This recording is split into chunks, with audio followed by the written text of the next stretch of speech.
Hey guys, today we're going to talk about graphing linear inequalities in two variables. It's going to be a lot like graphing linear equations. The difference is instead of the solutions just being on a graph line, it's going to be an entire portion of the coordinate plane region, and that's why we'll shade, because that region is going to contain all the solutions to that linear inequality. So let's get started. First, we're going to talk about just how to check if a point is a solution to a linear inequality. And to do that, all you have to do is plug in the given values. Remember, when you have an ordered pair, the first number is your x-coordinate and the second number is your y-coordinate. So plug in x for x and y for y. And then you simplify using order of operations to figure out if it's a true statement. Now, if it is a true statement, then yes, it is a solution, but if you get a false statement, then it's not part of the solution. So let's do an example. For this one, they want us to use this linear inequality, and they want us to check these 2 points. So first, let's check 0, 0. So that's my x-coordinate, my y-coordinate, and I'm going to plug in this 0 for x, and I'm going to plug in 0 for y. And then we simplify. So we'll multiply first. 2 times 0 is 0. 3 times 0 is 0. And then 0 minus 0 is 0. Is it true? Is 0 greater than or equal to -2? That is a true statement. Therefore, yes, 0, 0 is a solution to this inequality. If I saw this graphed on the coordinate plane, this point would be in the shaded region. All right, let's try the other one. Let's test 0, 1. So this is my x-coordinate. This is my y-coordinate. We're going to do exactly the same way. So we have 2. Where we have x, I'm going to plug in 0. And where we have y, I'm going to plug in 1. Then we'll simplify. 2 times 0 is 0. And 3 times 1 is 3. And 0 minus 3 is -3. Is it true that -3 is greater than or equal to -2? No, that's not true. That is a false statement. So no, this point is not a solution to this linear inequality. It would not be located in the shaded region. All right, let's keep going. Let's talk about how to graph a linear inequality. So to graph one of these bad mamma jammas, the first thing you need to do is get it in slope-intercept form. That's your y equals mx plus b, but instead of an equals, you're going to have an inequality symbol, like greater than or less than. If you only have an x or a y, so if there's not an x and a y, there's just one or the other, then you want to get that variable on a side by itself. And then we're going to graph the line using skills you already have.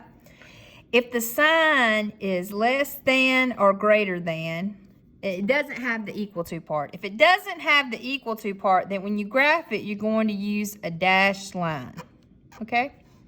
If it's greater than or equal to or less than or equal to, if it does have the equal to part, then you're going to draw a solid line. And what that means is when it doesn't have the equal to part, the points on that line are not actually part of the solution. It's just dividing the coordinate plane into the two regions, the part that contains the solutions and the part that doesn't.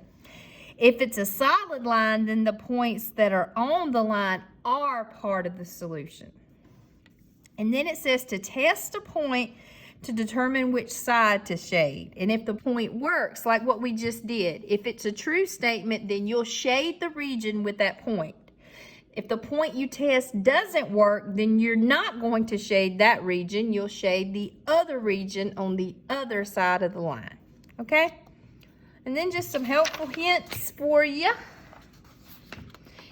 If it is greater than, they're getting stuck together. If it's greater than or equal to, you're generally shading above or to the right. Now, I'm going to say almost always, because I don't like to say always. If it's less than or equal to, then generally you're shading below or to the left. And I think using the origin as a test point is the best idea. The only time you cannot use the origin, of course the origin being 0, 0, as a test point is if it's on the line itself. okay? Otherwise, that's what I would use for a test point because it's so easy to plug in. Let's do some examples.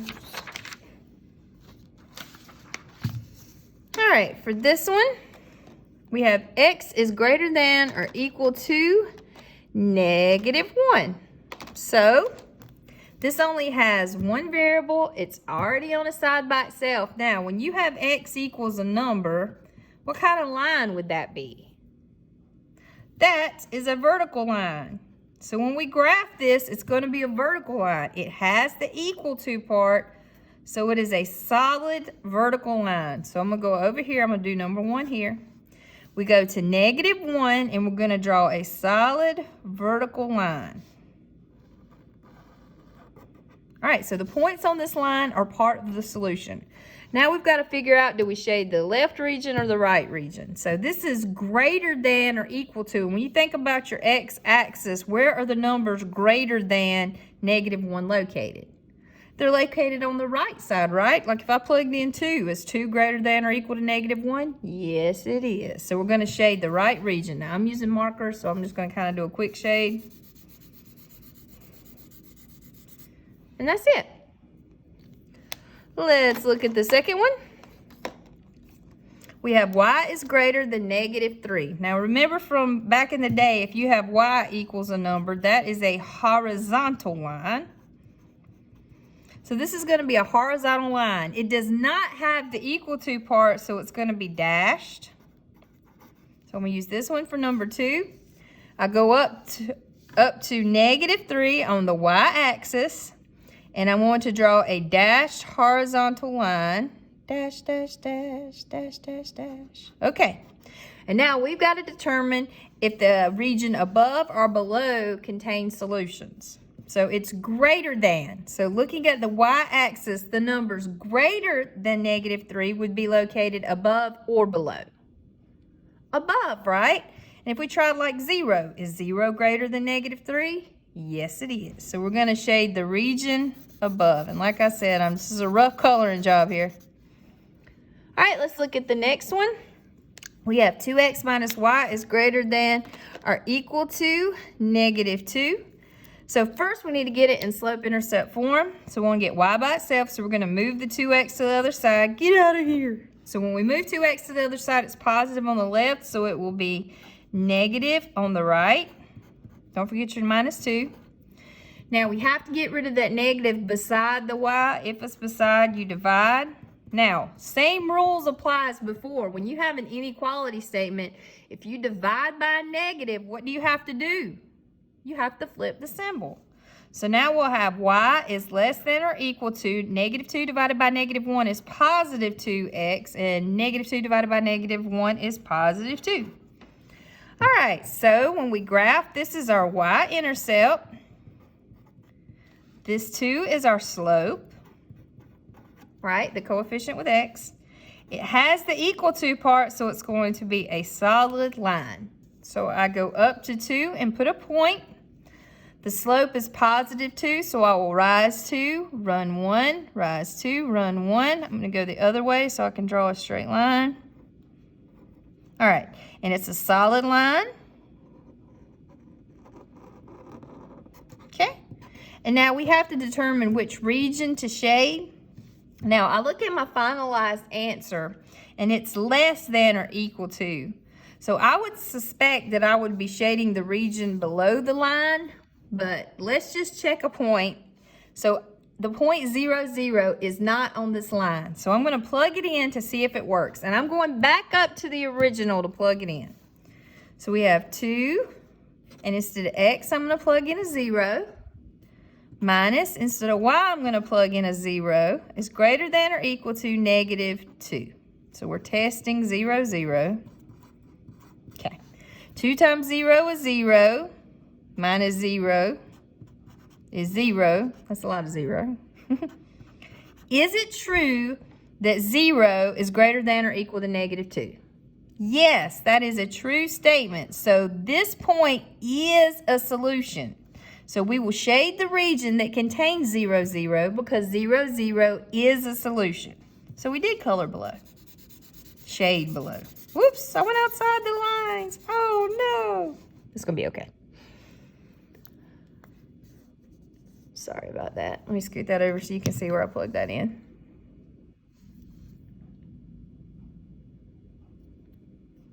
Okay. You got everything you need? Let's do another one. All right, for this one, it wants us to graph 5x minus y is greater than -3. So the first thing we got to do is get y by itself. So we're going to tell 5x, get out of here. So we're left with -y. When we move it to the other side, it will become a -5x. Don't forget your -3. Again, we have the negative with y, so we're going to divide by -1 to get rid of it. That'll cancel. When you divide an inequality by a negative on both sides, you have to flip the symbol. A negative divided by a negative is a positive. Negative divided by a negative is a positive. All right, so my y-intercept is 3. My slope is 5. Is this going to be a solid or dashed line? It'll be a dashed line, right? Because there's no equal to part. So the line itself does not contain solutions.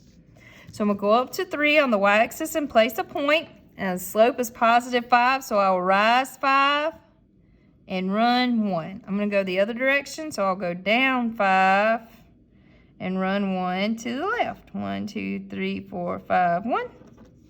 And it is a dashed line.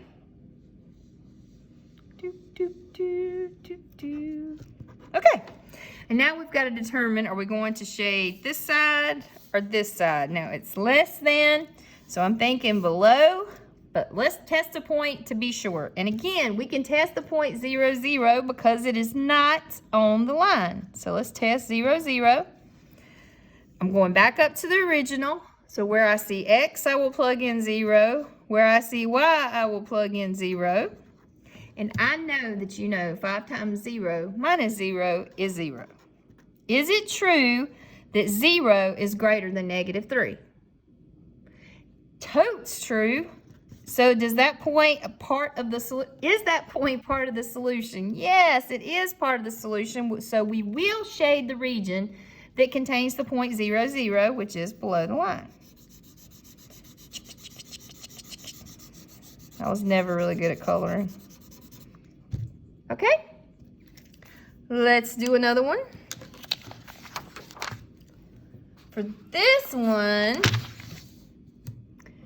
they gave us a graph and we have to write the inequality. So just like old school, we need the slope, we need the intercept, solid, dash, less than, greater than. We got to figure all that out. So first, let's find the y-intercept because that is totally the easiest thing to look for, right? So what's the y-intercept of this bad mama jamma? Right, the y-intercept is +1, right here.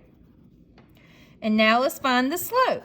To find the slope, we need to put 2 points on the line where the grid lines are intersecting. So I can put a point here. Remember, slope is rise over run. So what's the slope of this line? Right. You rise 1, 2, 3, 4, and you run 1. So 4 over 1 is 4. So the slope is 4. Is this going to be a solid? Oh, we know what kind of line it is. It's a dashed line, so we know that it does not have the equal to part. So if we were doing y equals mx plus b, that would be y equals 4x plus 1. So we got to figure out which symbol goes here. Okay, so it looks to me like the region above has been shaded, so I would like to think that it would be greater than since it's the region above. And let's just real quick test to see if that's right. Now, as you can see, 0, 0 is not shaded, so that is not part of the solution. So they say -1, 1. Do you see how that's in the shaded region? That is part of the solution.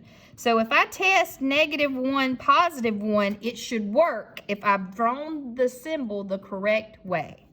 So for y, I would plug in 1. For x, we will plug in -1. And we get 1 is greater than, 4 times negative 1 is negative 4. And negative 4 plus 1 is negative 3. Is it true that 1 is greater than negative 3? Yeah, that's true. So I drew the symbol the correct way. So the answer would be y is greater than 4x plus 1. And it doesn't have the equal to part because it is a dashed line. Okay, let's look at another one. Last one, I promise. Okay, for this one, here's the graph. It says Lynn works as a part-time vendor selling necklaces for $15 each and bangles for $10 each.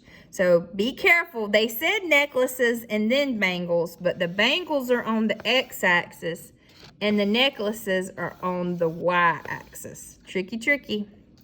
She needs to earn a minimum of $300 per week to cover her expenses.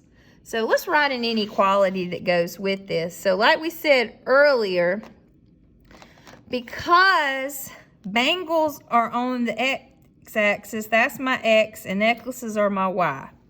And it says bangles are $10 each, so $10 per bangle plus, and a bangle is just a fancy way to say bracelet, you guys. $15 per necklace, minimum of $300 means greater than or equal to 300. So we could use the graph or we could use this inequality to see. And it wants to know which of these is true. So the first one says, Lynn will meet her goal if she sells 12 bangles and 12 necklaces. So they're asking basically, is the point 12, 12 in the shaded region? So look, they're counting by twos, 2, 4, 6, 8, 10. Something else to be careful for. So I go over to 12, up 2, 4, 6, 8, 10, 12. It is right here on the line. And since it's a solid line, that means it is part of the solution. So my guess is that A is correct, but let's plug it in just to be sure. So 12 bangles, X is 12, 12 necklaces, Y is 12. So when we plug it in, we would have 10 times 12 plus 15 times 12 is greater than or equal to 300. 10 times 12 is 120. 15 times 12 is 150 and 30, which is 180. And 120 plus 180 is 300. Is it true that 300 is greater than or equal to 300? Yes, that's totally true. So this would be the correct answer. Yes, she would meet her goal if she sold 12 of each. Just to go through and look at the other ones for fun. It says 26. If you go over 20, up 2, 4, 6, that's right here. Do you see that's not in the shaded region? And then for C, it's 6, 12. If you go over 2, 4, 6, up 2, 4, 6, 8, 10, 12, also not in the shaded region. And for part D, 2, 18, go over 2, up 2, 4, 6, 8, 10, 12, 14, 16, 18. It is also not in the shaded region, therefore it cannot be a solution. I hope you have a great rest of the day.